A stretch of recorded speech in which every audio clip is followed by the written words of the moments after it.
Today, I am talking about two of eczema's biggest troublemakers, Staph aureus and Malassezia. Now, if you have eczema, I'm pretty sure you have heard of Staph aureus. This is a very common skin infection that a lot of eczema people will get when they have eczema. But I don't know if you've heard of Malassezia. This is a yeast that grows on the skin that often we can get an allergy to, and this can cause more inflammation, which leads to eczema. And we are going to talk about this today. Okay, so our agenda is to talk about Malassezia. We're going to talk about Staph aureus. We're going to learn about how these overgrowths happen in the system and what can you do to do some testing to understand if you are having these problems? And then how do we treat or support the body to address these issues? So if you have eczema, definitely this is one you want to pay attention to because these bugs can really wreak havoc on your life and really wreak havoc on your skin. So, Staph aureus is a bacteria, and this is a bacteria that really wreaks havoc in up to 90% of eczema patients who have an overgrowth of this bacterium on their skin. Often, this is with people who have a compromised skin barrier, which is most people with eczema. And this compromised skin barrier really provides an ideal environment for this bacterium to thrive. What this bacterium does is it induces inflammation through the production of toxins that actually damage the skin cells. And Staph aureus does form biofilms. These are actually protective layers that shield the bacteria from actually being seen by your immune system and antibiotic treatments. And it really makes this bacteria difficult to eliminate. So, Staph aureus is one, again, I'm sure you've heard of if you've gone to the doctor because you've had a severe flare. Often they are checking for staph and often they are giving you an antibiotic or something to kill the Staph aureus. Now, Malassezia is one again that you may not have heard of, and this is a hidden fungal trigger in eczema. And this often does affect people who have a dermatitis that is affecting the head and the neck areas. And this is because this yeast loves to feed on lipids or fats. Oils that are on our skin.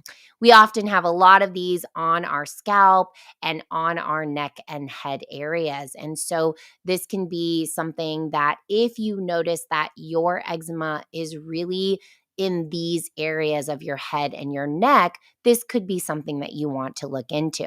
Now, these exacerbations often occur in adolescence or young adulthood, especially during that time when we think about teenagers getting acne, again, because of maybe more oil prone skin.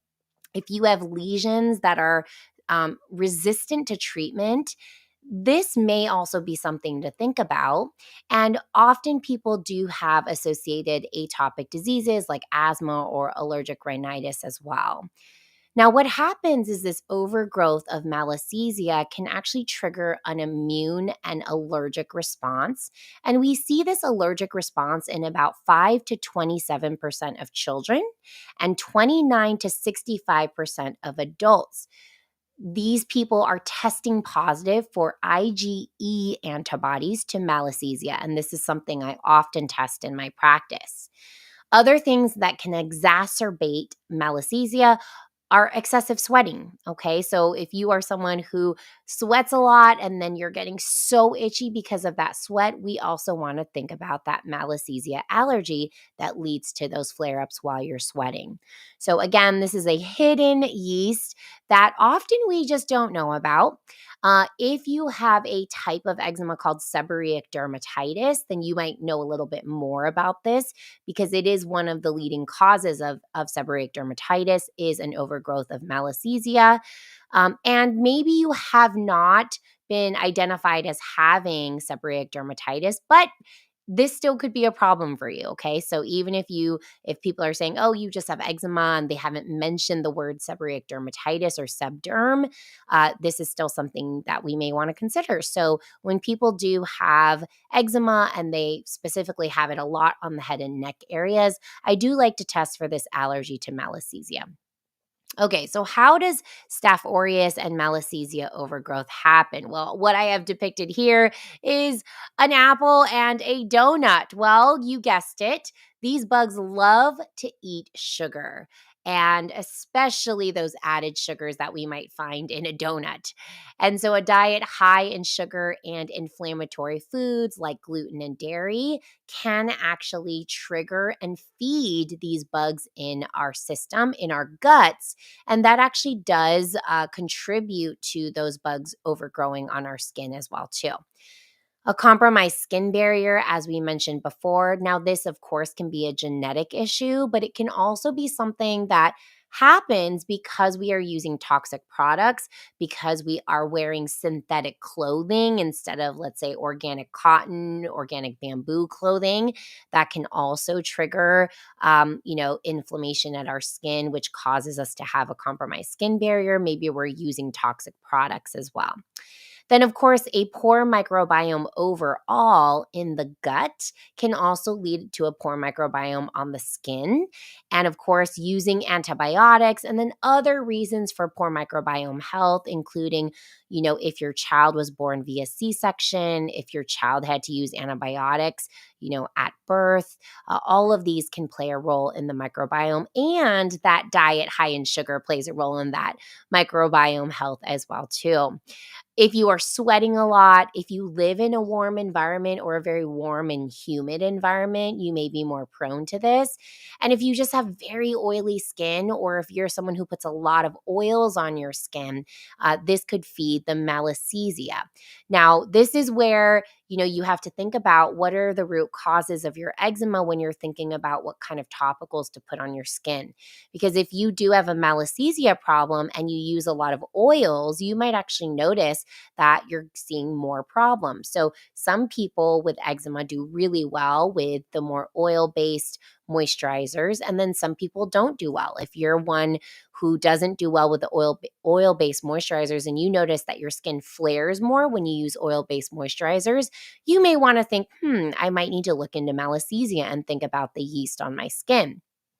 If you're someone who does well with these oil-based moisturizers, maybe that's not your problem. Okay, so those are things to think about, and that is why eczema cannot, treatment cannot be a one size fits all. And we have to think about what type of eczema you have, what are the root causes, and everyone is going to have a different answer in this department. Okay. So we can do some testing to test for Staph aureus and Malassezia. With Malassezia, again, we're looking for that allergic response to Malassezia, because Malassezia can be something that's actually, naturally growing on the system, and as long as it doesn't overgrow, we don't necessarily have an immune reaction to it. But when it does overgrow, we'll see this immune reaction. So that would be an easy and great test to do. It's a blood test. It can be done via finger prick or even a venous blood draw. Then we can identify Staph aureus through skin cultures or swabs, and that may be something that your dermatologist has done.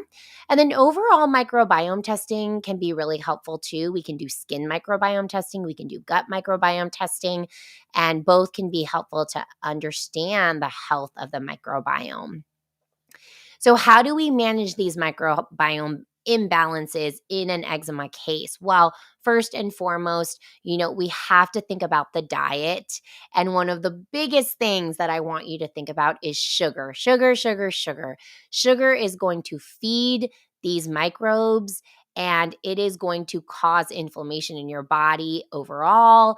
And this can help to promote these bugs to grow. And we really want to promote more of the good and beneficial bacteria to grow. And that would be, eating more high fiber foods. And that's going to be a little different than your high sugar foods. Okay. So there is a very selective way that your fibers actually feed those beneficial bacteria. And then when you eat sugars, you're just feeding all of the bacteria and yeast that are in your body without being very selective about those beneficial microbes that we really want to feed. So, first and foremost, that is where you have to start.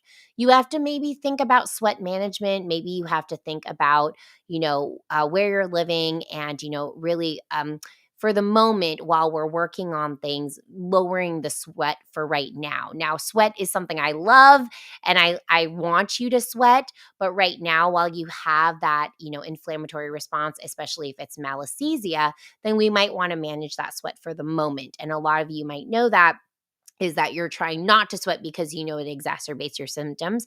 And that can be good. In the meantime, we do need to still consider ways to move that lymphatic system, though, if we aren't having you sweat.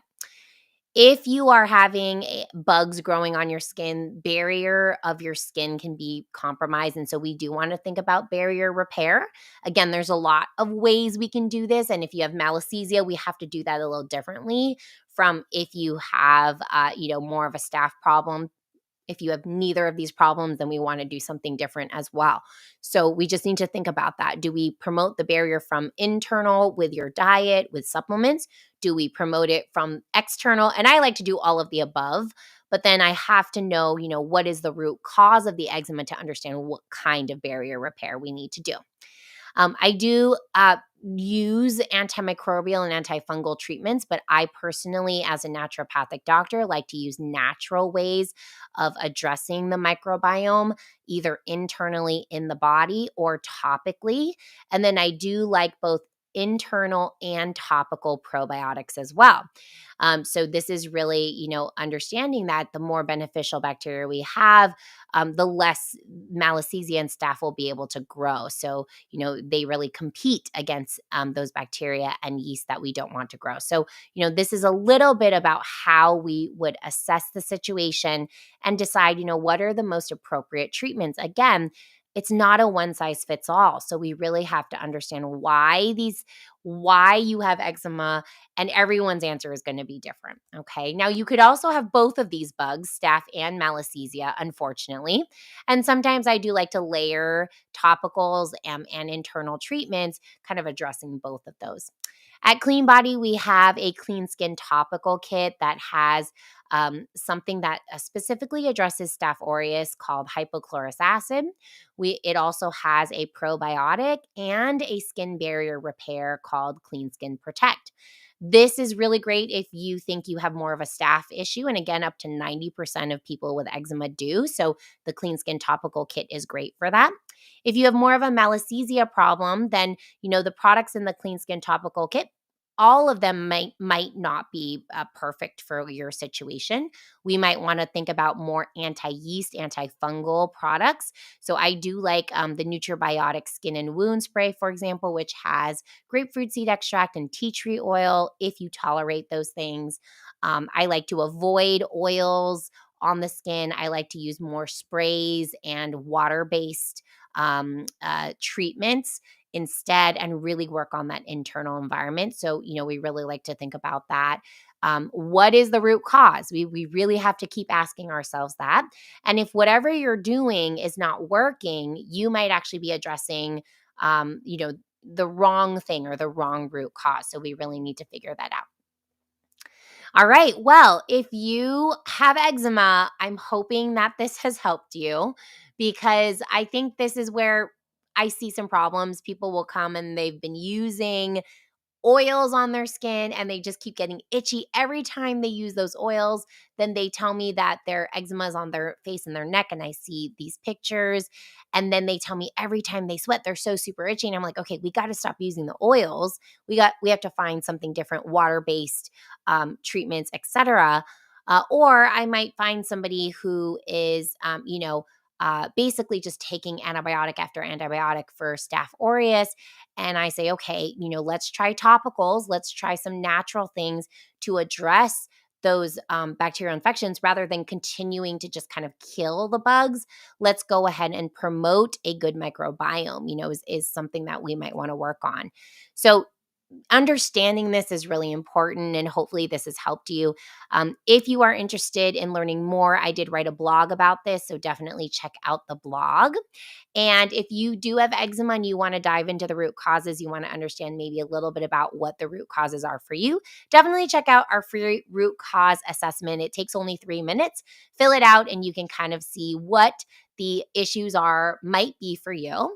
If you're interested in having me evaluate you and help you to understand your root causes, we do have a eczema root cause consultation.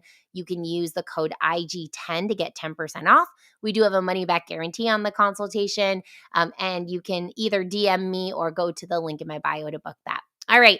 I would love to open it up to questions now. We're talking today about two of eczema's biggest troublemakers, Staph and Malassezia.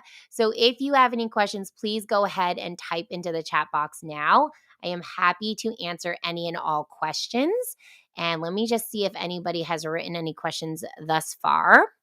Okay, I don't see anything yet, but if you have any questions, please go ahead and type into the chat box now. Again, happy to answer any and all questions. I know that a lot of people might be here because you're really interested in understanding about staph. Like, how do I deal with staph? And how do we deal with staph without just continuously giving antibiotic after antibiotic after antibiotic? If you came to my live where I talked about antibiotics, every antibiotic usage that someone uses who has eczema, especially, can actually cause a 7% increase in having more severe eczema. So, although antibiotics should be used when the infection is so severe that we really need to just kind of get it under control, it shouldn't really be, in my opinion, our first line of defense, because we might actually be causing more and more of a problem if we are using antibiotics. And that's our only answer. So I like to really understand, okay, what are the other ways that we can address the Staph aureus or even Malassezia? And understanding the difference between these two is very important, because this will help you to determine, maybe what kind of topicals to use and even what kind of internal treatments might be helpful. And so that's, what myself and my team help you to do with some testing, some evaluation, looking at your pictures, really helping us to understand, what might be the root cause here. Okay. Well, I'm really happy to have all of you here, and I would love to just, answer any questions. If you have any questions, please type them into the chat box now. Again, we're talking about eczema. We're talking about two of eczema's biggest troublemakers, Staph and Malassezia. If you guys have any questions about that right now, please type into the chat box. Otherwise, this will be posted on my Instagram page, my YouTube page, and also on my podcast, which is Live with the Eczema Doc. So if you do not follow my podcast already, definitely follow my podcast.